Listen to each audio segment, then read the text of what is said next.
ദേശീയപാത 85 നിർമ്മാണ പ്രതിസന്ധി പരിഹരിക്കണമെന്നാവശ്യപ്പെട്ട മുസ്ലിം ലീഗിന്റെ നേതൃത്വത്തിൽ അടിമാലി ഇരുമ്പ് പാലത്ത് ദേശീയപാത ഉപരോധിച്ചു. ഉപരോധ സമരം മുസ്ലിം ലീഗ് സംസ്ഥാന വൈസ് പ്രസിഡന്റ് ടി.എം. സലീം ഉദ്ഘാടനം ചെയ്തു. റോഡിൽ കുത്തിയിരുന്ന് പ്രതിഷേധിച്ച ലീഗ് പ്രവർത്തകരെ പോലീസ് അറസ്റ്റ് ചെയ്ത് നീക്കി.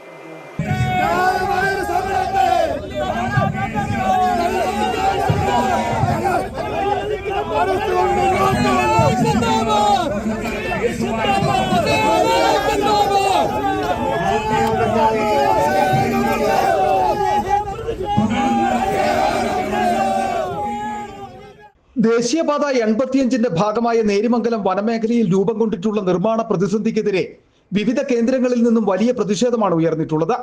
ദേശീയപാത നിർമ്മാണവുമായി ബന്ധപ്പെട്ട് രൂപം കൊണ്ടിട്ടുള്ള പ്രതിസന്ധി പരിഹരിക്കണമെന്നാവശ്യപ്പെട്ടാണ് മുസ്ലിം ലീഗും പ്രത്യക്ഷ സമരവുമായി രംഗത്ത് വന്നിട്ടുള്ളത്. പ്രതിഷേധ സൂചകമായി ലീഗ് അടിമാലി ഇരുമ്പ് പാലത്ത് ദേശീയപാത ഉപരോധിച്ചു. ലീഗ് ഹൌസിൽ നിന്നും പ്രതിഷേധ പ്രകടനമായിട്ടെത്തിയ പ്രവർത്തകർ ഇരുമ്പുപാലം ടൗണിൽ വഴി തടഞ്ഞു.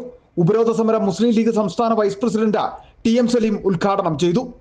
9 വർഷമായി നിരന്തരമായി പ്രക്ഷോഭത്തിലും സമരത്തിലും അണിനിരന്നിരിക്കുന്ന നമ്മുടെ ജനങ്ങളെ കൂടുതൽ ശ്വാസം മുട്ടിക്കുന്ന നിലയിൽ അവരുടെ യാത്രാ സൗകര്യങ്ങളും സഞ്ചാര സ്വാതന്ത്ര്യങ്ങളും തടയുന്ന നിലയിലാണ് നമ്മുടെ നാഷണൽ ഹൈവേയുടെ നിർമ്മാണ പ്രവർത്തനങ്ങളുമായി ബന്ധപ്പെട്ട് സർക്കാരിന്റെ ഭാഗത്തു നിന്നുണ്ടായിക്കൊണ്ടിരിക്കുന്ന നടപടി. റോഡിൽ കുത്തിയിരുന്നു പ്രതിഷേധിച്ച ലീഗ് പ്രവർത്തകരെ പോലീസ് അറസ്റ്റ് ചെയ്തു നീക്കി.